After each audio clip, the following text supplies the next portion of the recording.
Polar Express, a Pixar film, was slated to make $265 million. It made $2.5 million. It was, by industry standards, a gigantic flop. In 2007, at the Japanese World Expo, the Replier Q2 android was observed in interactions with onlookers. The developers of the University of Osaka watched as people repeatedly approached the android and slapped it. They also used abusive language toward this non-aggressive female humanoid. The negative responses in both of these examples can be explained by a phenomenon known as the uncanny valley. The uncanny valley is a concept formulated by a Japanese roboticist named Masahiro Mori in 1972. Dr. Mori postulated that the human tendency to empathize with machines increased as the robot became more human.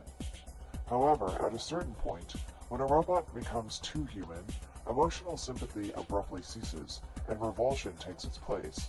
The human characteristics of the robot fade into the background, and the creepy or zombie-like differences come to the surface. The valley in question is a dip in a proposed graph of the positivity of human reaction as a function of a robot's lifelightness. From this graph, as you'll see, an industrial robot is at one end of the spectrum, and a healthy, normal human is at the other end of the graph on the right-hand side. As human likeness increases, the positive response or familiarity also increases. The uncanny valley effect happens when human likeness becomes too great, but familiarity drops off.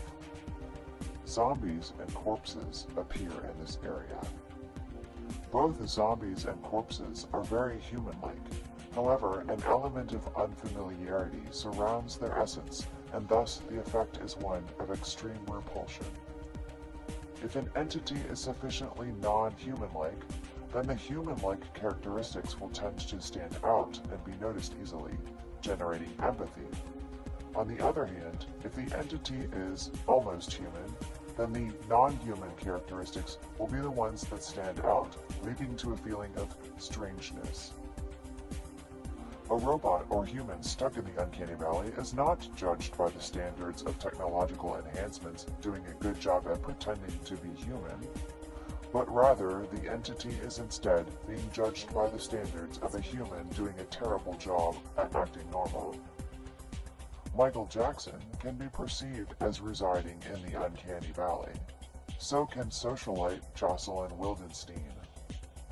Jocelyn's technological enhancements appear non-human-like. The uncanny valley effect tends to show up when humans choose modifications like external enhancements, or even those which improve normal capacities of eyesight, muscle, or cognition abilities. RoboCop is repulsive when he approaches humanness but exceeds familiarity. RoboCop is attractive when his human likeness is reduced and machine familiarity emerges prominently. Real dolls are armature-based non-motorized androids. These life-sized sex dolls are products available online and are currently being developed with more lifelike features. Robotics are planned for future models, according to this company's CEO.